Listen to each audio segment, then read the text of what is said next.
Kaleshwaram project వ్యవహారంపై తాము జోక్యం చేసుకోలేమని తెలంగాణ హైకోర్టు స్పష్టం చేసింది. National dam safety authority vigilance విచారణతో పాటు సుప్రీంకోర్టు మాజీ న్యాయమూర్తి జస్టిస్ పీసీ ఘోష్ నేతృత్వంలోని న్యాయ విచారణ జరుగుతోందని తెలిపింది. ఈ దశలో విచారణలో జోక్యం చేసుకోలేమని తేల్చి చెప్పింది.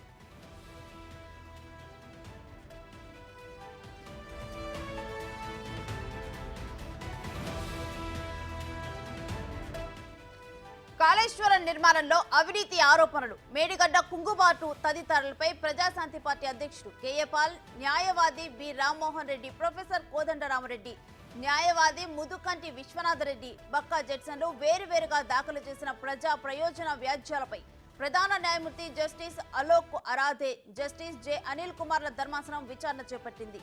కాళేశ్వరం ప్రాజెక్టు వ్యవహారాలపై విచారణ పూర్తి కాకపోవడంతో జస్టిస్ పీసీ ఘోష్ కమిషన్ గడువు పెంచుతూ ఉత్తర్వులు జారీ చేశామని రాష్ట్ర ప్రభుత్వం తరపున ఏఏజీ మహమ్మద్ ఇమ్రాన్ ఖాన్ తన వాదనలు వినిపించారు.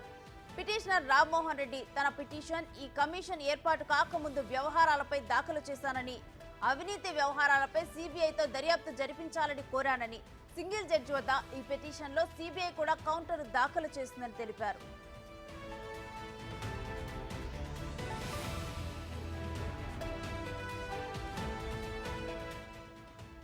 కోర్టు ఇచ్చిన ఉత్తర్వులను అమలు చేయడానికి సిద్ధంగా ఉన్నామని సీబీఐ తరపు న్యాయవాది శ్రీనివాస్ కపాటియా అన్నారు.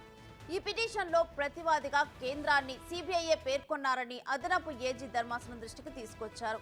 రాష్ట్ర ప్రభుత్వం వాదన వినకుండా ఉత్తర్వులు ఎలా ఇస్తామని ధర్మాసనం ప్రశ్నించగా ప్రభుత్వాన్ని ప్రతివాదిగా చేయటానికి అనుమతించాలని న్యాయవాది రామ్మోహన్ రెడ్డి కోరారు.